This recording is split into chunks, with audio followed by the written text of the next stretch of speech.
Good morning, my dear students. I am your friend and guide Jitendra Singh Kanth, serving as a lecturer in English at Government Girls Senior Secondary School, Gosla, District Ludhiana. Students, today I welcome you all to this EduSet lab for a session on writing skills. Students, this term is not new to you. We have discussed writing skills many times and you are well acquainted with this skill now. Today I am going to attempt in a different way to teach you writing skills, how to write well. So let's start. I hope you are comfortably settled in your seats. So have all your concentration towards this side. Let's begin with it. So first of all, we have different approaches towards writing skills. Students, इन्हां approaches ਨੂੰ ਤੁਸੀਂ ਧਿਆਨ ਦੇ ਨਾਲ ਸੁਣਨਾ ਹੈ because ਇਹ ਥੋੜਾ ਜਿਹਾ different ਹੈ ਪਹਿਲਾਂ ਨਾਲੋਂ ਜੋ ਵੀ ਹੁਣ ਤੱਕ ਆਪਾਂ ਇੱਥੇ ਡਿਸਕਸ ਕਰਦੇ ਰਹੇ ਹਾਂ. This deals with the psychological aspect of the teacher as well as the student. Teacher ਤੁਹਾਡੀ ਰਾਈਟਿੰਗ ਬਾਰੇ ਕੀ ਸੋਚਦੇ ਨੇ ਤੇ ਤੁਸੀਂ ਆਪਣੀ ਰਾਈਟਿੰਗ ਬਾਰੇ ਕੀ ਸੋਚਣਾ ਹੈ ਉਹਦੇ ਉੱਤੇ ਆਪਾਂ ਪਹਿਲਾਂ ਥੋੜਾ ਜਿਹਾ ਡਿਸਕਸ਼ਨ ਕਰਾਂਗੇ. ਤਾਂ ਅਪਰੋਚਸ ਆਰ ਵੈਰੀ ਇੰਪੋਰਟੈਂਟ. ਇੱਕ ਟੀਚਰ ਤੁਹਾਡੀ ਰਾਈਟਿੰਗ ਬਾਰੇ ਇਹ ਸੋਚਦਾ ਹੈ ਕਿ ਤੁਸੀਂ ਵਧੀਆ ਲਿਖਿਆ ਹੋਵੇ, ਗ੍ਰਾਮੈਟਿਕਲੀ ਕਰੈਕਟ ਲਿਖਿਆ ਹੋਵੇ ਤੇ ਜੋ ਤੁਹਾਨੂੰ ਆਂਦਾ ਉਹ ਲਿਖਿਆ ਹੋਵੇ. Right? A teacher's approach is always to look for the information that you provide. ਤੁਸੀਂ ਜਿਹੜੀ ਇਨਫੋਰਮੇਸ਼ਨ ਪ੍ਰੋਵਾਈਡ ਕਰਦੇ ਹੋ ਉਹ ਉਹਦੇ ਵਿੱਚ ਟੀਚਰ ਦੇਖਦਾ ਹੈ and it should be relevant, it should relate to the topic, whatever topic is given to you, ਉਹਦੇ ਨਾਲ ਮੈਚ ਕਰਦਾ ਹੋਵੇ. ਤੇ ਟੀਚਰ ਕਦੇ ਵੀ ਉਸ ਇਨਫੋਰਮੇਸ਼ਨ ਬਾਰੇ ਨਹੀਂ ਲੱਭਦਾ ਜਿਹੜਾ ਟੀਚਰ ਨੂੰ ਪਤਾ ਉਹਦੇ ਬਾਰੇ ਤੇ ਤੁਹਾਨੂੰ ਨਹੀਂ ਪਤਾ. ਬਿਕੋਜ਼ ਇੱਕ ਟੀਚਰ ਦਾ ਦਾਇਰਾ ਡੈਫੀਨੇਟਲੀ ਤੁਹਾਡੇ ਦਾਇਰੇ ਨਾਲੋਂ ਜ਼ਿਆਦਾ ਹੋਊਗਾ ਕਿਸੇ ਵੀ ਟੌਪਿਕ ਦੇ ਉੱਪਰ because of the exposure of the teacher. Teacher ਨੂੰ ਨੈਚੁਰਲੀ ਐਕਸਪੋਜ਼ਰ ਜ਼ਿਆਦਾ ਹੈ ਟੀਚਿੰਗ ਦਾ ਵੀ ਤੇ ਪੜ੍ਹਨ ਦਾ ਵੀ ਚੀਜ਼ਾਂ ਨੂੰ. And a teacher always shares his experiences with you all. ਤਾਂ ਟੀਚਰ ਦੇ ਨਾਲ ਤੁਸੀਂ ਇਹ ਕੰਪੇਅਰ ਨਹੀਂ ਕਰ ਸਕਦੇ ਵੀ ਤੁਹਾਨੂੰ ਓਨਾ ਹੀ ਆਉਂਦਾ ਹੋਵੇ ਤੇ ਟੀਚਰ ਉਹੀ ਚੀਜ਼ ਲੱਭਦੇ ਨੇ ਤੁਹਾਡੀ ਰਾਈਟਿੰਗ ਦੇ ਵਿੱਚ. ਇਸ ਅਪਰੋਚ ਨੂੰ ਨਹੀਂ ਰੱਖਣਾ. ਤੁਸੀਂ ਇਹ ਸੋਚਣਾ ਵੀ ਟੀਚਰ ਨੇ ਮੇਰੀ ਕਾਪੀ ਜਾਂ ਮੇਰੇ ਰਾਈਟ ਅਪ ਨੂੰ ਇਸ ਤਰ੍ਹਾਂ ਚੈੱਕ ਕਰਨਾ ਹੈ ਜੋ ਮੈਂ ਜਾਣਦਾ ਉਹਦੇ ਬਾਰੇ. ਰਾਈਟ? ਤਾਂ ਉਹ ਤੁਸੀਂ ਬੈਟਰ ਲਿਖਣ ਦੀ ਕੋਸ਼ਿਸ਼ ਕਰਨੀ ਹੈ ਉਸ ਚੀਜ਼ ਨੂੰ ਜੋ ਤੁਹਾਨੂੰ ਆਉਂਦਾ ਹੈ. ਉਹਦੀ grammatical accuracy definitely teacher will check ਕਿ ਤੁਹਾਡਾ ਜਿਹੜਾ ਲਿਖਿਆ ਹੋਇਆ ਗ੍ਰਾਮੈਟੀਕਲੀ ਐਕੂਰੇਟ ਹੈ ਜਾਂ ਨਹੀਂ ਹੈ. ਰਾਈਟ? ਤਾਂ ਇਨਫੋਰਮੇਸ਼ਨ ਹੈ ਤੁਹਾਡੀ ਆਪਣੀ ਕਲੈਕਟ ਕੀਤੀ ਹੋਈ ਇਨਫੋਰਮੇਸ਼ਨ ਹੈ. It varies from student to student. ਹਰੇਕ ਸਟੂਡੈਂਟ ਦੀ ਆਪਣੀ ਇੱਕ ਸੋਚ ਹੈ, ਇੱਕ ਆਪਣਾ ਤਰੀਕਾ ਹੈ ਲਿਖਣ ਦਾ ਤੇ ਉਹ ਆਪਣੇ ਆਈਡੀਆਜ਼ ਨੂੰ ਆਪਣੇ ਤਰੀਕੇ ਨਾਲ ਐਕਸਪਲੋਇਟ ਕਰਦੇ ਆ ਬੱਚੇ. ਸੋ you always keep this thing in your mind that you have to write something about the given topic. ਠੀਕ ਹੈ? ਹੋਰ ਕੁਝ ਨਹੀਂ ਉਹਦੇ ਬਾਰੇ ਸੋਚਣਾ ਤੁਸੀਂ. ਸੋ ਜੋ ਵੀ ਇਨਫੋਰਮੇਸ਼ਨ ਤੁਸੀਂ ਨਹੀਂ ਪ੍ਰੋਵਾਈਡ ਕਰ ਪਾ ਰਹੇ ਉਹਦੇ ਵਿੱਚ ਤਾਂ ਟੀਚਰ ਨੂੰ ਉਸ ਬਾਰੇ ਪਤਾ. ਆਪਾਂ ਅਸਿਊਮ ਕਰ ਲੈਂਦੇ ਹਾਂ ਵੀ ਟੀਚਰ ਨੂੰ ਉਹਦੇ ਬਾਰੇ ਪਤਾ ਹੋਊਗਾ ਤੇ ਸਾਡੇ ਮਾਰਕਸ ਕੱਟ ਲੈਣਗੇ. Teacher will never deduct your marks on the basis of what you have missed on. Definitely ਜੇ ਕੋਈ ਕੰਪੀਟੀਸ਼ਨ ਹੋਊਗਾ ਉਹਦੇ ਵਿੱਚ ਮਾਰਕਸ ਅਕੋਰਡਿੰਗਲੀ ਵੇਰੀ ਕਰਨਗੇ ਜੇ ਕਿਸੇ ਨੇ ਵੱਧ ਲਿਖਿਆ ਹੋਊਗਾ. But at least our approach should be to write and teacher's approach is to see what you have written and to test you on the basis of that only. Right? ਤਾਂ ਇਹ ਚੀਜ਼ ਤੁਸੀਂ ਆਪਣੇ ਮਨ ਦੇ ਵਿੱਚ ਕਲੀਅਰ ਰੱਖਣੀ ਹੈ. ਤੇ ਇੱਕ ਸਟੂਡੈਂਟਸ ਅਪਰੋਚ, ਤੁਹਾਡੀ ਅਪਰੋਚ ਸਟੂਡੈਂਟਸ ਕੀ ਹੋਣੀ ਚਾਹੀਦੀ ਹੈ? ਤੁਹਾਡੀ ਅਪਰੋਚ ਹੈ to explain the things in your own words. ਤੁਸੀਂ ਆਪਣੇ ਵਰਡਸ ਦੇ ਵਿੱਚ ਉਹਨੂੰ ਐਕਸਪਲੇਨ ਕਰਨਾ ਜੋ ਵੀ ਤੁਹਾਨੂੰ ਟੌਪਿਕ ਗਿਵਨ ਹੈ. ਤੁਸੀਂ ਇੱਦਾਂ ਐਕਸਪਲੇਨ ਕਰਨਾ ਉਹਨੂੰ as if you are explaining to somebody. ਤੁਸੀਂ ਸਮਝਾ ਰਹੇ ਹੋ ਕਿਸੇ ਨੂੰ ਉਹ ਚੀਜ਼ ਉੱਦਾਂ. ਸੋ ਜੋ ਵੀ ਤੁਹਾਨੂੰ ਉਸ ਚੀਜ਼ ਬਾਰੇ ਉਸ ਟੌਪਿਕ ਬਾਰੇ ਨੌਲੇਜ ਹੈਗੀ ਆ ਉਹਨੂੰ ਐਕਸਪ੍ਰੈਸ ਕਰੋ. Be expressive. Right? So you will be judged on the basis of what you know, not on the basis of what you don't know, but whatever information you will provide, you will be judged on the basis of that only. So these are the things that you always need to keep in your mind. Okay?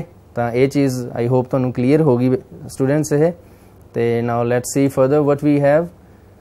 So we have 4 P's rule here. ਤਾਂ ਜਦ ਵੀ ਆਪਾਂ ਕੁਝ ਵੀ ਲਿਖਣਾ start ਕਰਨਾ ਹੈ, before that we have to follow these 4 rules. These rules start with P, so that's why it's called as 4 P's rule. So as the name suggests, first rule is planning. I'll explain everything one by one. ਪਹਿਲਾਂ ਤੁਸੀਂ ਆਪਣੇ ਆਪ ਨੂੰ you acquaint yourself with these terms. ਪਹਿਲਾ planning ਹੈ, ਇਹ ਹਮੇਸ਼ਾ pre writing stage ਦੀ ਆਪਾਂ ਸਟਾਰਟਿੰਗ 'ਚ ਗੱਲ ਕਰਦੇ ਹੁੰਦੇ ਆ. As you always know, pre writing stage ਦੇ ਵਿੱਚ ਇਹ ਚੀਜ਼ਾਂ ਆਉਂਦੀਆਂ ਨੇ ਵੀ ਰਾਈਟਿੰਗ ਤੋਂ ਪਹਿਲਾਂ, ਲਿਖਣ ਤੋਂ ਪਹਿਲਾਂ ਜੋ ਵੀ ਆਪਾਂ ਕਰਨਾ ਹੈ, ਜੋ ਆਪਣੇ ਮਨ 'ਚ ਚੱਲਦੀਆਂ ਚੀਜ਼ਾਂ, ਉਹ ਚੀਜ਼ਾਂ ਨੂੰ ਆਪਾਂ ਇੱਥੇ ਡਿਸਕਸ ਕਰ ਰਹੇ ਹਾਂ. So planning is to think, arrange, write, revise. I'll explain later. Second is pleasant appearance. ਜੋ ਵੀ ਤੁਹਾਡੀ ਰਾਈਟਿੰਗ ਹੈ, it should have pleasant appearance. ਉਹਦੀ ਦਿੱਖ ਹੈ ਜਿਹੜੀ, ਉਹ ਵਧੀਆ ਹੋਣੀ ਚਾਹੀਦੀ ਹੈ. Third is proportion. Proportion ਦਾ ਮਤਲਬ ਇਕਸਾਰਤਾ. ਤਾਂ ਜੋ ਵੀ ਪੈਰਾਗ੍ਰਾਫਸ ਆਪਾਂ ਆਪਣੇ ਰਾਈਟ ਅਪ ਦੇ ਵਿੱਚ ਬਣਾਵਾਂਗੇ, ਉਹ ਪ੍ਰੋਪੋਰਸ਼ਨ ਦੇ ਵਿੱਚ ਹੋਣੇ ਚਾਹੀਦੇ ਹੈ. They should be almost equal in length. They may vary sometimes, but length ਉਹਨਾਂ ਦੀ almost similar ਜਿਹੀ ਆਪਾਂ ਨੂੰ ਰੱਖਣੀ ਪੈਂਦੀ ਹੈ, ਤਾਂ ਉਹਦੀ appearance ਵੀ ਫਿਰ ਉਹਦੇ ਨਾਲ ਵਧੀਆ ਲੱਗਦੀ ਹੈ. ਤੇ fourth rule we have is of perspicuity. Perspicuity ਦਾ ਮਤਲਬ clarity, simplicity, right? ਤਾਂ ਡਿਸਕਸ ਕਰਦੇ ਹਾਂ ਆਪਾਂ one by one. So first is planning. So students, planning bracket ਦੇ ਵਿੱਚ ਤੁਸੀਂ ਦੇਖ ਰਹੇ ਹੋ, it is already mentioned. Think, arrange, write, revise. So whenever you come across any topic, first of all you think about that. ਤੁਸੀਂ ਉਹਦੇ ਬਾਰੇ ਸੋਚਦੇ ਹੋ ਵੀ ਅਸੀਂ ਕੀ ਲਿਖਣਾ ਹੈ. You relate so many things with that topic. ਉਹੀ think ਕਰਨਾ ਹੋ ਗਿਆ, ਉਹੀ ਸੋਚਣਾ ਹੋ ਗਿਆ. ਤਾਂ always plan before writing. ਹਮੇਸ਼ਾ planning ਕਰੋ ਰਾਈਟਿੰਗ ਤੋਂ ਪਹਿਲਾਂ. ਇੱਕ rough draft ਬਣਾਓ. ਜੋ ਵੀ ਆਈਡੀਆਜ਼ ਤੁਹਾਨੂੰ ਆ ਰਹੇ ਹੈ, collect those ideas on a piece of paper. Right, ਅਤੇ ਫਿਰ ਉਹਨੂੰ ਅਰੇਂਜ ਕਰਨਾ ਆਪਾਂ ਉਹਨਾਂ ਆਈਡੀਆਜ਼ ਨੂੰ, because whenever ideas are collected you have to arrange those ideas in a particular sequence. ਆਪਾਂ ਉਸ ਸੀਕੁਐਂਸ ਦੇ ਵਿੱਚ ਉਹਨਾਂ ਆਈਡੀਆਜ਼ ਨੂੰ ਅਰੇਂਜ ਕਰਾਂਗੇ. That we will discuss later on as well. ਪਰ ਤੁਸੀਂ ਆਪਣੇ ਆਪ ਨੂੰ ਅਕੁਆਇੰਟ ਕਰ ਲਓ, ਇਹਨਾਂ ਚੀਜ਼ਾਂ ਨੂੰ ਦਿਮਾਗ ਦੇ ਵਿੱਚ ਬਿਠਾ ਲਓ ਕਿ ਜਦ ਵੀ ਤੁਹਾਡੇ ਅੱਗੇ ਕੋਈ ਵੀ ਰਾਈਟਿੰਗ ਦਾ ਟੌਪਿਕ ਆਇਆ, ਚਾਹੇ ਲੈਟਰ ਹੈ, ਚਾਹੇ ਕੁਛ ਵੀ ਐਸੇ ਲਿਖਣਾ, ਐਨੀਥਿੰਗ, ਤਾਂ ਪਹਿਲਾਂ ਤੁਸੀਂ ਉਹਦੇ ਬਾਰੇ ਸੋਚੋਗੇ ਵੀ ਅਸੀਂ ਲਿਖਣਾ ਕੀ ਹੈ. ਫਿਰ ਜੋ ਆਈਡੀਆਜ਼ ਕਲੈਕਟ ਹੋ ਜਾਣਗੇ ਉਹਨੂੰ ਤੁਸੀਂ ਅਰੇਂਜ ਕਰਨਾ ਇੱਕ ਸੀਕੁਐਂਸ ਦੇ ਵਿੱਚ. ਪ੍ਰੋਪਰ ਅਰੇਂਜਮੈਂਟ ਆਫ ਇਵੈਂਟਸ ਹੁੰਦਾ. ਉਸ ਤੋਂ ਬਾਅਦ you have to write it finally. ਫਿਰ ਉਹਨੂੰ ਤੁਸੀਂ ਫਾਈਨਲੀ ਲਿਖੋਗੇ. ਅਤੇ ਜਦ ਲਿਖ ਕੇ ਆਪਾਂ ਹਟ ਜਾਂਦੇ ਹਾਂ, ਫਿਰ ਆਪਾਂ ਉਹਨੂੰ ਰਿਵਾਈਜ਼ ਕਰਦੇ ਹਾਂ. We see mistakes and we correct them. ਉਹਨੂੰ ਆਪਾਂ ਰਿਵਾਈਜ਼ ਕਹਿੰਦੇ ਹਾਂ. ਤਾਂ ਇਹ 4 ਸਟੇਜਿਸ ਦੇ ਵਿੱਚੋਂ ਦੀ ਆਪਣੀ ਇੱਕ ਰਾਈਟਿੰਗ ਹੈ ਜਿਹੜੀ ਉਹ ਨਿਕਲਦੀ ਹੈ. ਅਤੇ ਫਸਟ ਇਜ਼ ਪਲੈਨਿੰਗ. ਠੀਕ ਹੈ, ਹੋਪ ਇਹ ਕਲੀਅਰ ਹੈ ਤੁਹਾਨੂੰ first point. Second is pleasant appearance. Pleasant appearance ਆਪਾਂ ਨੂੰ ਕਲੀਅਰ ਲਿਖਣਾ ਪੈਣਾ. We have to write legibly. And ਜੋ ਵੀ ਮਾਰਜਨਸ ਹੁੰਦੇ ਨੇ, there are left side margins, right side margins on the page. We have to write within the margins. ਠੀਕ ਹੈ, ਮਾਰਜਨਸ ਦੇ ਵਿੱਚ ਲਿਖੋ, ਕਲੀਅਰ ਲਿਖੋ, ਕਟਿੰਗ ਨਾ ਕਰੋ. Avoid cutting. ਜੇ ਕਟਿੰਗ ਕਰਦੇ ਹੈ, it gives a bad look to your writing. Avoid cutting. ਤਾਂ ਹੀ ਕਹਿੰਦੇ ਆ ਪਹਿਲਾਂ ਇੱਕ ਰਫ ਲਿਖ ਕੇ ਦੇਖ ਲਓ, ਉਹਦੇ ਬਾਅਦ ਤੁਸੀਂ ਫਾਈਨਲ ਕਰੋ ਉਹਨੂੰ ਚੀਜ਼ ਨੂੰ, ਕਿਉਂਕਿ ਜੋ ਵੀ ਗਲਤੀਆਂ ਹੁੰਦੀਆਂ ਉਹ ਰਫ ਡਰਾਫਟ ਦੇ ਵਿੱਚ ਨਿਕਲ ਜਾਂਦੀਆਂ ਨੇ. ਦੈਨ ਆਪਾਂ ਫਿਰ ਈਜ਼ੀਲੀ ਉਹਨੂੰ ਆਪਾਂ ਆਪਣੇ ਫੇਅਰ ਕਰ ਲੈਂਦੇ ਹਾਂ ਉਸ ਚੀਜ਼ ਨੂੰ. ਠੀਕ ਹੈ, ਅਤੇ ਸੈਕਿੰਡ ਹੈ we have to write in the indent. Indent ਦਾ ਮਤਲਬ ਹੈ ਥੋੜ੍ਹੀ ਜਿਹੀ ਫਸਟ ਲਾਈਨ ਜਦ ਆਪਾਂ ਸਟਾਰਟ ਕਰਦੇ ਹਾਂ, ਥੋੜ੍ਹਾ ਜਿਹਾ ਪੋਰਸ਼ਨ ਆਪਾਂ ਛੱਡ ਲੈਂਦੇ ਹੁੰਦੇ ਹਾਂ ਉਹਦੇ ਵਿੱਚ. ਠੀਕ ਹੈ, ਫਸਟ ਲਾਈਨ ਦੇ ਵਿੱਚ. ਤਾਂ ਉਹ ਉੱਥੋਂ ਆਪਾਂ ਫਿਰ ਲਿਖਣਾ ਸ਼ੁਰੂ ਕਰ ਦਿੰਦੇ ਹਾਂ. Right with a gap, leaving a gap in the first line when we make a paragraph. ਤਾਂ ਉਹ ਇੱਕ ਉਹਨੂੰ ਅਪੀਅਰੈਂਸ ਵਧੀਆ ਦਿੰਦਾ. ਉਹ ਜਿੱਥੇ ਪੈਰਾ ਖਤਮ ਹੁੰਦਾ ਉੱਥੇ ਨੈਕਸਟ ਸਟਾਰਟ ਹੋ ਜਾਂਦਾ. And the teacher gets to know that the idea changes. There is a shift in the idea because paragraphs are made when the one idea is over and the second is started. So ਉਹਨੂੰ appearance ਵੀ ਆਪਾਂ ਦੇ ਦਿੰਦੇ ਹਾਂ ਇੱਦਾਂ ਕਰਕੇ. The third point is proportion. Proportion means the paragraphs should be in proportion. They should be of almost equal length. Equal length ਦਾ ਇਹ ਮਤਲਬ ਨਹੀਂ ਵੀ ਤੁਸੀਂ ਕਾਊਂਟ ਕਰੋਗੇ ਵੀ ਫਸਟ ਦੇ ਵਿੱਚ 50 ਵਰਡਸ ਲਿਖੇ ਤਾਂ ਸੈਕਿੰਡ ਪੈਰਾ ਵੀ 50 ਵਰਡਸ ਲਿਖਣੇ ਆ. It's never like that. They may vary but try to maintain that proportion. ਇੱਕ ਸਿਮਿਲੈਰਿਟੀ ਉਹਦੇ ਵਿੱਚ ਪੈਰਾਗ੍ਰਾਫਸ ਦੇ ਵਿੱਚ ਆਪਾਂ ਨੂੰ ਰੱਖਣ ਦੀ ਲੋੜ ਹੁੰਦੀ ਹੈ. ਰਾਈਟ, सो ਉਹਨੂੰ ਵੀ ਆਪਾਂ ਦੇਖਣਾ ਹੈ ठीक है। then we have perspicuity. Perspicuity, the name it's mentioned over there, it means easy to understand because of clarity and simplicity.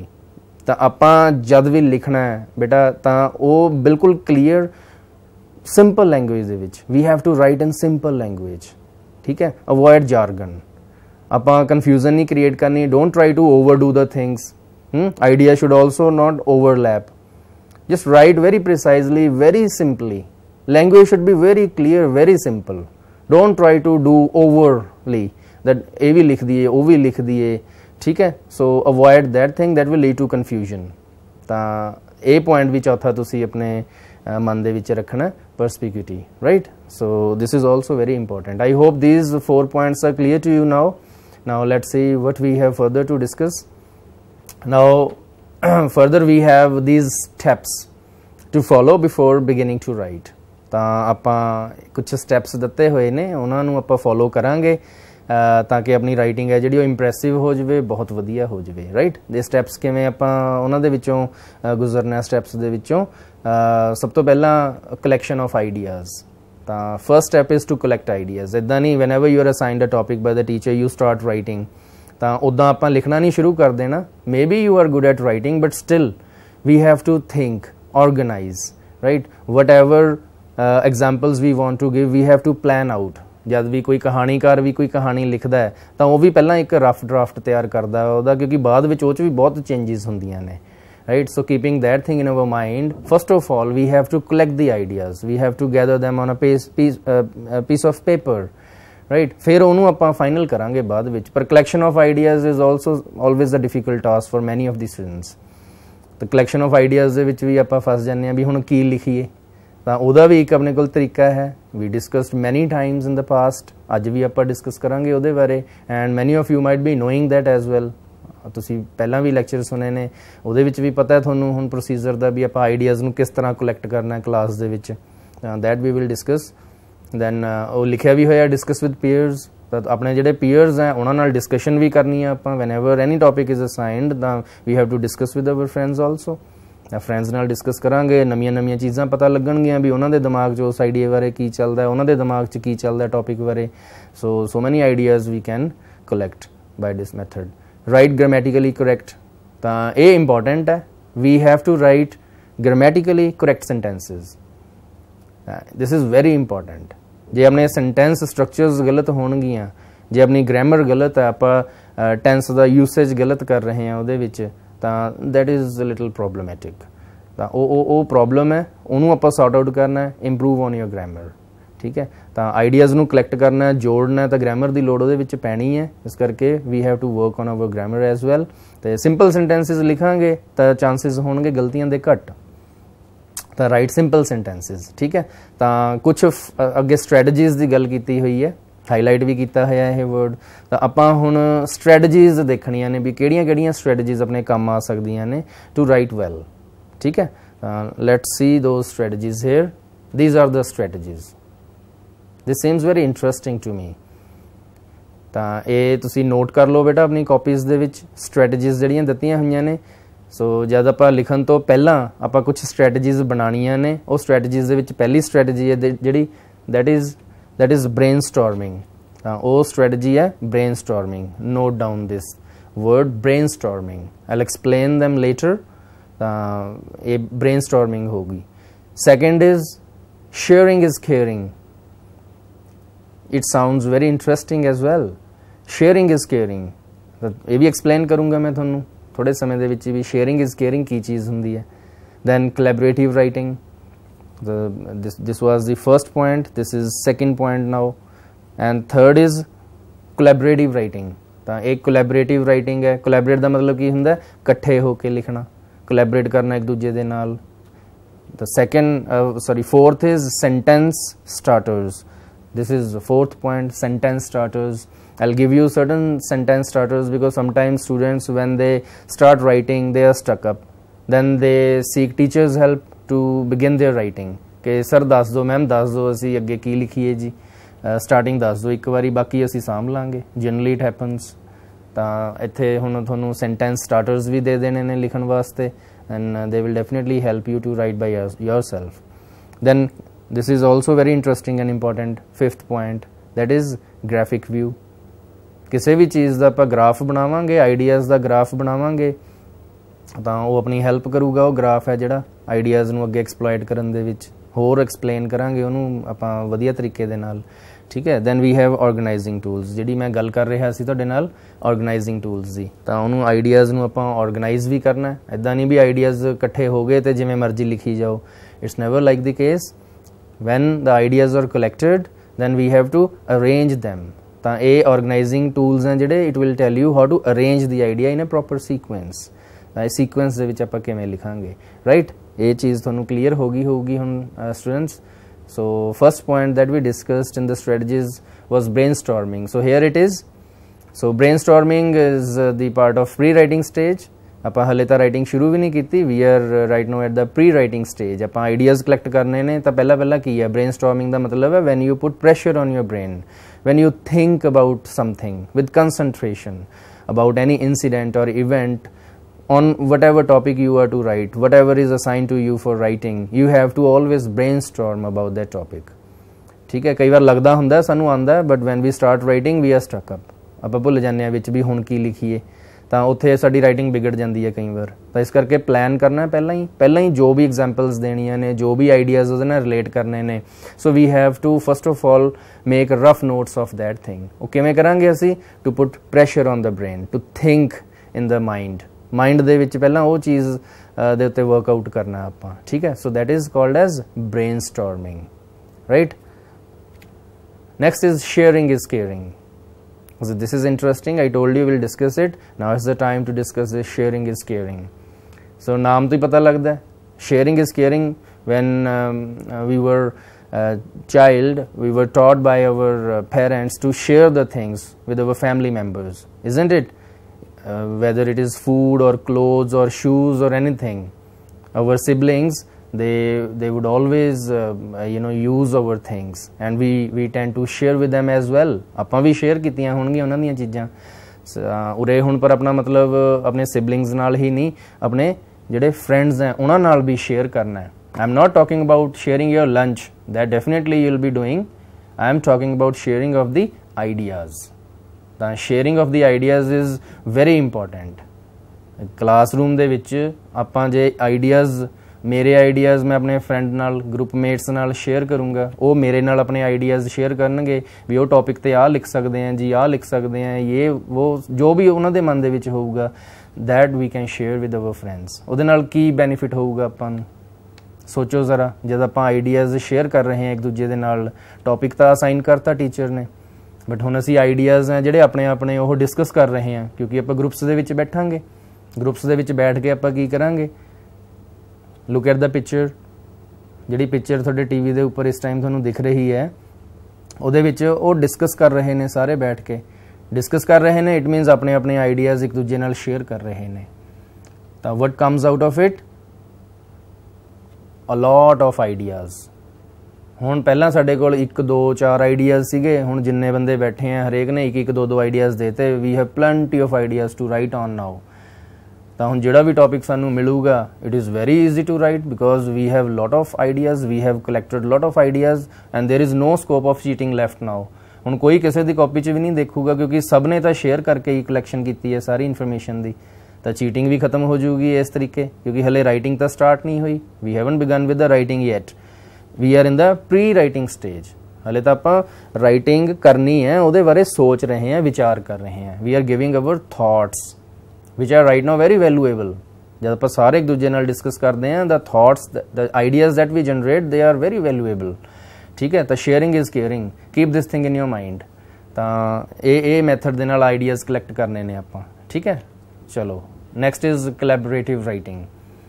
ਤਾਂ ਕੋਲੈਬੋਰੇਟਿਵ ਦਾ ਮਤਲਬ ਇਹੀ ਹੈ, ਜਦ ਆਈਡੀਆਜ਼ ਗਰੁੱਪ ਦੇ ਵਿੱਚ ਬੈਠ ਕੇ ਇਕੱਠੇ ਹੋਏ ਨੇ ਤਾਂ ਉਹਨਾਂ ਨੂੰ ਆਪਾਂ ਲਿਖਾਂਗੇ ਵੀ ਇਕੱਠੇ, ਕਲੈਕਟਿਵਲੀ ਆਪਾਂ ਲਿਖ ਵੀ ਸਕਦੇ ਹਾਂ। Because whenever we note down the ideas on a piece of paper, the rough ideas, the rough draft of the ideas, then what generally we do, we write collaboratively. ਆਪਾਂ ਸਾਰੇ ਇੱਕ ਦੂਜੇ ਨੂੰ ਪੁੱਛ ਕੇ ਜੇ ਕਿਸੇ ਨੂੰ ਲੱਗਦਾ ਹੈ ਵੀ ਕੋਈ ਵਿੱਚ ਐਰਰ ਆ ਰਿਹਾ ਹੈ, ਕੋਈ ਗਲਤੀ ਆ ਰਹੀ ਹੈ ਲਿਖਦੇ ਹੋਏ, then the other person can correct that ਕਿ ਇਹ ਸੈਂਟੈਂਸ ਨੂੰ ਇੱਦਾਂ ਨਹੀਂ ਇੱਦਾਂ ਲਿਖਿਆ ਜਾ ਸਕਦਾ, ਦੈਟ ਬਿਕਮਸ ਮੋਰ ਐਕਸਪ੍ਰੈਸਿਵ। ਤਾਂ ਉੱਦਾਂ ਕਰਕੇ ਆਪਾਂ ਕੋਲੈਬੋਰੇਟਿਵਲੀ ਰਾਈਟ ਵੀ ਕਰ ਸਕਦੇ ਹਾਂ in the when we are sitting in the groups, so that becomes an activity also, fun activity ਵੀ ਬਣ ਗਈ। ਠੀਕ ਹੈ, ਤੇ ਇੱਕ ਤੁਸੀਂ ਨੋਟ ਕਰੋ ਇਹਦੇ ਵਿੱਚ ਚੀਜ਼, ਕੁਛ ਬੱਚੇ ਕਹਿੰਦੇ ਨੇ ਜੀ ਸਾਨੂੰ ਆਉਂਦਾ ਹੈ ਆਲਰੇਡੀ, ਵੀ ਅਸੀਂ ਆਪਣੇ ਆਈਡੀਆਜ਼ ਸਾਡੇ ਵੱਖਰੇ ਨੇ, ਯੂਨੀਕ ਨੇ, ਐਂਡ ਅਸੀਂ ਤਾਂ ਆਪਣੇ ਆਪ ਲਿਖ ਲਾਂਗੇ, we don't require to sit in the groups to do this activity, to write on a given topic. ਠੀਕ ਹੈ, ਉਹਨਾਂ ਦੀ ਗੱਲ ਵੀ ਠੀਕ ਹੈ, ਬਟ ਉੱਥੇ ਅਸੀਂ ਹੈਲਪ ਵੀ ਤਾਂ ਕਰਨੀ ਹੈ ਦੂਜਿਆਂ ਦੀ। If you know better you share your ideas with your friends, they may also have the same ideas, but writing ਤਾਂ ਡਿਫਰੈਂਟ ਹੀ ਹੋਊਗੀ naturally. Your writing pattern, your writing style, your use of diction, your use of vocabulary, they might be different than what others may write. ਤਾਂ ਉਹਨਾਂ ਦਾ different ਹੋਊਗਾ ਲਹਿਜਾ ਲਿਖਣ ਦਾ, ਤੁਹਾਡਾ ਅਲੱਗ ਹੋਊਗਾ, and winners always remain winners. ਉਹ they help others, those who seek their help. ਤਾਂ ਉਹ ਆਪਣਾ ਉਹ ਵੀ ਆਪਾਂ ਚੀਜ਼ ਸਿੱਖਣੀ ਹੈ ਇਹਦੇ ਵਿੱਚ, right. So we should be moral, we should be helpful as well.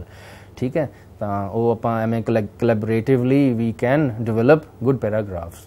ਠੀਕ ਹੈ, hope this point is clear to you as well. So now next point is sentence starters.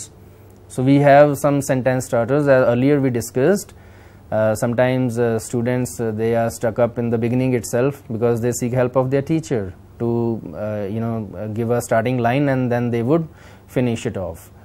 But why to seek help from the teacher when we have the facility right now? We know everything, we can acquire information of any kind, then we don't need to ask anybody, neither the teacher in the class or the fellow students, because apne kol sentence starters vi hege ne ure hun. Say for example you are writing any essay or there is a topic for creative writing, ਕੋਈ ਵੀ topic ਹੈ ਤਾਂ ਕੁਝ introductory sentences ਨੇ, ਉਹਨਾਂ ਨੂੰ ਆਪਾਂ starting ਚ ਲਿਖ ਸਕਦੇ ਹਾਂ। The essay discusses in this essay or article or document, right, the theme of this essay or article. So these are the beginning lines, then we have to complete them. ਇਹ sentences ਨੇ start ਕਰਨ ਵਾਸਤੇ ਤੁਹਾਡੀ help ਹੈ। We will be discussing, ਫਿਰ ਜੇ ਆਪਾਂ conclude ਕਰਨਾ ਹੈ then in conclusion we can write like in conclusion, to summarize. So whatever we have written we summarize in the end. So we have seen that, ਇੱਦਾਂ ਕਰਕੇ ਲਿਖ ਸਕਦੇ ਹਾਂ। It has been demonstrated that, to sum up, I mean any way you can write. ਫਿਰ comparison and contrast ਕਰਨਾ ਹੁੰਦਾ, sometimes ਕੋਈ ਦੋ parallel themes ਚੱਲ ਰਹੇ ਨੇ ਉਹਨਾਂ ਨੂੰ ਆਪਾਂ compare ਕਰਨਾ ਹੈ ਜਾਂ contrast ਕਰਨਾ ਹੈ, ਆਪਾਂ differ ਕਰਨਾ ਉਹਨਾਂ ਤੋਂ, then too we write like however, nevertheless, है तो दोनों same ने, nevertheless and however, but sometimes we write however, sometimes we write nevertheless, sometimes we write whereas, on the other hand, outside of this, although, in comparison, still, rather. There are plenty of sentence starters here, so you can choose anyone that you wish to use in your write-up. That will definitely help you out. Similarly, cause and result, some essays or topics are like there, you have to write about the cause and result of something. So as a result ਆਪਾਂ ਉਹ 'ਚ ਲਿਖ ਸਕਦੇ ਹਾਂ। For this reason we can write like that. Therefore, that is why, because, due to the fact that, subsequently, this means that. So different sentence starters are there, right? So you can note them down as well. Then we have sentence starters to emphasize on something. When we are to lay emphasis on something, we have to ਆਪਾਂ ਜ਼ੋਰਦਾਰ ਤਰੀਕੇ ਦੇ ਨਾਲ ਕਹਿਣਾ ਹੁੰਦਾ ਉਹ ਕੋਈ ਵੀ ਗੱਲ ਨੂੰ, ਤਾਂ ਆਪਾਂ ਇੱਕ ਕੁਛ ਸੈਂਟੈਂਸਿਸ ਇੱਥੇ ਦਿੱਤੇ ਹੋਏ ਆ ਸਟਾਰਟਰਸ, ਉਹ ਆਪਾਂ ਲਿਖ ਸਕਦੇ ਹਾਂ। Obviously, as a rule, especially, above all, as usual. Then additional ideas we have to give, ਕੋਈ ideas ਨੂੰ link up ਕਰਨਾ ਹੈ। Sometimes the ideas are very long, ਤਾਂ ਉਹ ਇੱਕ ਸੈਂਟੈਂਸ ਬੜਾ ਲੌਂਗ ਬਣ ਜਾਵੇ, ਉਹ ਵੀ ਗ੍ਰਾਮੈਟੀਕਲੀ ਕਈ ਵਾਰ ਉਹ 'ਚ ਐਰਰ ਆ ਜਾਂਦਾ, ਤਾਂ ਸ਼ਾਰਟ ਸੈਂਟੈਂਸਿਸ ਲਿਖਣੇ ਆ, ਉਹ 'ਚ ਨਾਲ ਆਪਣਾ ਹੋਰ ਜਿਹੜਾ ਆਈਡੀਆ ਆ ਰਿਹਾ ਉਹਨੂੰ ਇੱਦਾਂ ਲਿਖ ਸਕਦੇ ਹਾਂ। Furthermore, also, then, in addition, moreover, as well as, coupled with, another reason, indeed, right? Likewise, additionally. So this is how we can improvise our writing. ਆਪਾਂ ideas हैं ਜਿਹੜੇ ਉਹਨਾਂ 'ਚ connect create ਕਰ ਸਕਦੇ हैं so that they look better, ਵਧੀਆ ਵੀ ਲੱਗਦੇ ਨੇ ਤੇ ਅੱਛੇ ਵੀ ਆਪਾਂ ਲਿਖ ਪਾਉਂਦੇ ਆ ਉਹਦੇ ਨਾਲ, ਠੀਕ ਹੈ. ਸੋ they are really very helpful. Then sentence starters to show examples. कुछ examples ਆਪਾਂ ਕੋਈ quote ਕਰਨੀਆਂ ਹੁੰਦੀਆਂ ਨੇ, then also we use these type of sentence starters. For example, such as, for instance, as an illustration, to illustrate this, in this case, especially. I mean these are very useful. Then to show time and order, firstly, secondly, thirdly, then paragraph wise, then earlier, afterwards, finally, after this, additionally. I mean these are the sentence starters. For different type of writing, we have different type of sentence starters. They are really very helpful.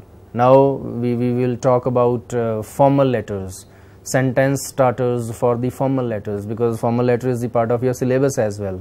So I shall be giving you some sentence starters here. This will definitely help you out in write better. ਜੇ ਆਪਾਂ complaint ਕਰਦੇ ਹਾਂ, generally the letters that we write to the editors or to the municipal commissioners, to DSP, to SSP, to anybody we write, to the authorities, then it means we are writing to complain about something. So we can write, we can use these sentence starters. They are given in front of you. You can look for yourself. Reason for writing ਆਪਾਂ ਦੇ ਸਕਦੇ ਹਾਂ starting ਦੇ ਵਿੱਚ ਹੀ. I am writing in order to complain about. I am writing to complain about.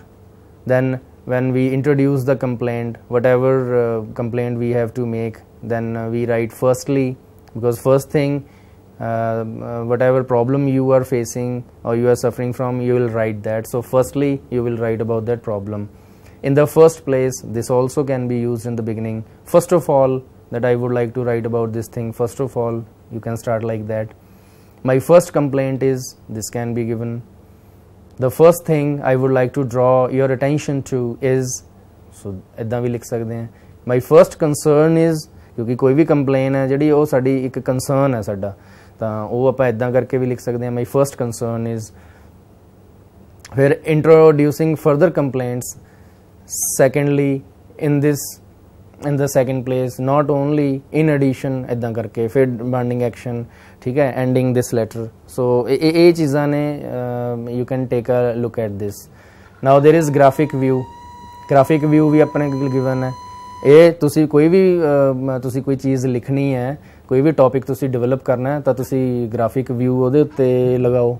ਆਹ ਇੱਕ student ਹੈ, ਉਹ ਸੜਕ ਬਣਾਤੀ, ਇੱਕ ਨੇ ਕਾਰ ਬਣਾਤੀ, ਇੱਕ ਨੇ ਸਕੂਟਰ ਬਣਾਤਾ, ਇੱਕ ਨੇ ਕਹਿਤਾ ਐਕਸੀਡੈਂਟ ਹੋ ਗਿਆ ਜੀ, ਦੂਜੇ ਨੇ ਕਹਿਤਾ ਵੀ ਲੋਕ ਖੜੇ ਸੀ ਉਹ ਲੈ ਗਏ ਚੱਕ ਕੇ ਜਿਹੜਾ ਬੰਦਾ ਡਿੱਗਿਆ ਸੀ. ਸੋ ਉਹ ਚੀਜ਼ ਹੈ ਜਿਹੜੀ. So this is how we can draw the picture of the ideas ਦੀ ਪਿਕਚਰ ਇੱਦਾਂ ਬਣ ਜਾਂਦੀ ਹੈ, ਠੀਕ ਹੈ. ਤਾਂ ਇੱਦਾਂ ਉਹ ਹੋ ਜਾਂਦਾ. So this is the organizing tool now. So ਜਿਹੜੀ ਵੀ ਸਾਡੀ ਰਾਈਟਿੰਗ ਹੈ ਸਟੂਡੈਂਟਸ, ਉਹਨੂੰ ਅਸੀਂ ਆਰਗੇਨਾਈਜ਼ ਵੀ ਕਰਨਾ. ਸੋ ਵਟ are you writing about? A introduction ਦੇ ਵਿੱਚ ਆ ਜਾਂਦਾ. What are you writing about? Then exposition, give vivid details about what happened.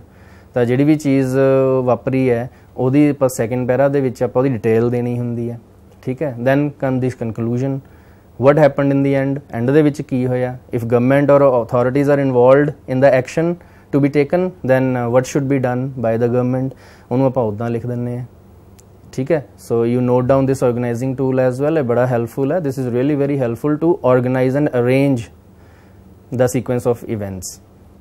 इनू note कर लो तुसी. पहला introduction, then exposition, then comes conclusion. So next we have this example. I will read it for you. Write a letter to the editor of the Tribune highlighting the problem of broken roads. So this is the problem that you face right now. That is the problem of broken roads. You are ACOM of 870/27 New Rajguru Nagar, Ludhiana. Address is given. Now ਹੁਣ ਆਪਾਂ ਪਹਿਲਾਂ ਇਹਨੂੰ ਦੇਖਦੇ ਹਾਂ, then we will see further ਕਿ ਕਿੱਦਾਂ ਕਿੱਦਾਂ ਇਹਨੂੰ ਡਿਵੈਲਪ ਕੀਤਾ. First of all, address is given, sender's address, the person who is writing this. 870/27 New Rajguru Nagar, Ludhiana. Then comes date. Date is given, today's date is mentioned. Then comes the address of the receiver of this letter. Who is the receiver right now? The editor. Then comes the Tribune, the name of the paper, and then city, that is Chandigarh. Then subject regarding bad condition of roads. Now वो ਆਪਾਂ subject ਪਾਤਾ ਇਹਦੇ ਵਿੱਚ ਵੀ ਆਪਾਂ ਕਿਸ ਬਾਰੇ ਲਿਖਦੇ ਹਾਂ. This is very important. You have to choose the subject very carefully ਕਿਉਂਕਿ this is the first thing that the receiver of the letter is going to read. ਉੱਥੋਂ ਫਿਰ ਉਸ ਤੋਂ ਬਾਅਦ ਡਿਸਾਈਡ ਕਰਦੇ ਹਾਂ ਕੀ ਐਕਸ਼ਨ ਲੈਣਾ ਹੈ, whether the letter is important for him and whether to prioritize or not. So this decides, subject decides ਕਿ ਐਕਸ਼ਨ ਕਿੱਦਾਂ ਦਾ ਹੋਊਗਾ. Then ਆਪਾਂ ਦੇਖਦੇ ਹਾਂ ਉਹਨੂੰ ਕਿਵੇਂ ਐਕਸਪਲੇਨ ਕੀਤਾ ਹੈ. Salutation आ गई, respected sir or madam. Then introductory para. The purpose of writing this letter is to raise the issue that people are facing due to broken roads leading towards our locality. ਤਾਂ ਹੁਣ ਦੇਖੋ ਤੁਸੀਂ ਪਹਿਲੇ ਪੈਰੇ ਦੇ ਵਿੱਚ ਕੀ ਆਇਆ, ਇੰਟਰੋਡਕਸ਼ਨ ਦੇਤੀ ਆਪਾਂ ਕਿਸ ਚੀਜ਼ ਦੀ, that we are writing about broken roads. This is the problem we are facing, the people are facing. Then second para, let's see what details are given. The condition of roads is so pathetic that it has now become almost impossible to ride a bike, car or bicycle on it. It is the main road, but it has many potholes everywhere. It causes a lot of difficulty for every passerby. Yesterday only we witnessed an accident in which a scooterist was badly injured after colliding with a car. It was due to potholes the scooterist lost his balance. We have made many representations to the government but no action has been taken so far. ਤਾਂ ਇਹਦੇ ਵਿੱਚ ਕੀ ਲਿਖਿਆ ਗਿਆ students, ਇਹਦੇ ਵਿੱਚ ਲਿਖਿਆ ਗਿਆ ਵੀ ਜਿਹੜੀ ਰੋਡਸ ਦੀ ਕੰਡੀਸ਼ਨ ਹੈ ਉਹ ਬਹੁਤ ਮਾੜੀ ਹੈ. ਇੱਥੇ ਬਾਈਕ ਜਾਂ ਕਾਰ ਜਾਂ ਬਾਈਸਾਈਕਲ ਚਲਾਉਣਾ ਇਜ਼ ਨੀਅਰ ਟੂ ਇੰਪੋਸੀਬਲ. ਬਹੁਤ ਖੱਡੇ ਪਏ ਹੋਏ ਨੇ, ਜਿਹੜੇ ਪਾਸਰਸ ਬਾਏ ਨੇ, ਜਿਹੜੇ ਲੰਘਦੇ ਨੇ ਉਹਨਾਂ ਵਾਸਤੇ ਬਹੁਤ ਮੁਸ਼ਕਿਲ ਹੈ. ਕੱਲ੍ਹ ਹੀ ਕੋਈ ਐਕਸੀਡੈਂਟ ਹੋਇਆ ਜਿਹਦੇ ਵਿੱਚ ਕੋਈ ਸਕੂਟਰਿਸਟ ਸੀ, ਉਹ ਕੋਲਾਈਡ ਕਰ ਗਿਆ ਕਾਰ ਦੇ ਨਾਲ. I mean all the details are given, ਸਾਰੀਆਂ ਡਿਟੇਲਸ ਗਿਵਨ ਨੇ ਇਹਦੇ ਵਿੱਚ. ਤੇ I request your good self to highlight this matter through your newspaper so that the government takes some action to improve the condition of the roads. ਵੀ ਜਿਹੜੀ government ਹੈ ਉਹ ਕੋਈ proper action ਲਵੇ ਤਾਂ ਕਿ ਜਿਹੜੀ ਇਹਦੀ ਕੰਡੀਸ਼ਨ ਹੈ ਰੋਡਸ ਦੀ ਉਹਨੂੰ ਇੰਪਰੂਵ ਕੀਤਾ ਜਾ ਸਕੇ. ਨੀਚੇ ਉਹਨੂੰ ਆਪਾਂ ਕੰਪਲੀਮੈਂਟਰੀ ਕਲੋਜ਼ ਕਰਤਾ, thanking you, yours sincerely, then name. Now students, we will see here ਕਿ ਇਹਦਾ format Ki C, what is involved in this. ਇਹ 'ਚ involved Ki C, sender's address. First of all sender's address came, then date, then receiver's address, then came the subject, greetings, then body ਦੇ ਵਿੱਚ ਆਪਾਂ 3 ਹਿੱਸਿਆਂ 'ਚ ਵੰਡਿਆ ਹੋਇਆ ਸੀ letter ਨੂੰ. then came complimentary close, thanking you, yours sincerely, then came the name. So students, so this was the format that was involved in this. So ਅੱਜ ਦਾ letter I hope ਤੁਹਾਨੂੰ ਕਲੀਅਰ ਹੋ ਗਿਆ ਵੀ ਇਹ ਕਿੱਦਾਂ ਆਪਾਂ ਲਿਖਣਾ, ਇਹਦੇ ਵਿੱਚ ਕਿਹੜੀਆਂ ਚੀਜ਼ਾਂ ਇਨਵੋਲਵਡ ਨੇ. ਸੈਂਡਰਸ ਐਡਰੈਸ ਦੀ ਗੱਲ ਕੀਤੀ ਸੀ ਤਾਂ ਪਹਿਲੇ ਨੰਬਰ ਦੇ ਉੱਤੇ ਸੈਂਡਰਸ ਐਡਰੈਸ ਦਿੱਤਾ ਹੋਇਆ ਆਪਣਾ. ਦੈਨ ਕਮਸ ਡੇਟ, ਫਾਰਮੈਟ 'ਚ ਲਿਖਿਆ ਹੋਇਆ ਸੀ ਵੀ ਡੇਟ ਦੀ ਗੱਲ ਕੀਤੀ ਹੈ, ਡੇਟ ਆ ਗਈ. ਦੈਨ ਕਮਸ ਰਿਸੀਵਰਸ ਐਡਰੈਸ, ਫਿਰ ਸਬਜੈਕਟ ਆ ਗਿਆ, ਫਿਰ ਗ੍ਰੀਟਿੰਗ ਆ ਗਈ, ਰਿਸਪੈਕਟਡ ਸਰ ਮੈਮ ਗ੍ਰੀਟਿੰਗ ਹੈ. ਤਾਂ ਉਹ 3 ਪੈਰੇ ਆ ਗਏ ਆਪਣੇ ਅੱਗੇ. ਪਹਿਲਾ ਇੰਟਰੋਡਕਸ਼ਨ, ਦੈਨ exposition, then comes what action is to be taken. ਤਾਂ ਉਹ 'ਚ ਐਕਸ਼ਨ ਗਵਰਨਮੈਂਟ ਤੇ ਆਪਾਂ ਗੱਲ ਕਰਤੀ. then complimentary close and then yours sincerely, ਨੀਚੇ ਤੁਹਾਡਾ ਨਾਮ. so I hope students you learnt a great way today and it was really very interesting for you and thank you for giving your valuable time. Thank you very much and keep doing the good work. Thank you.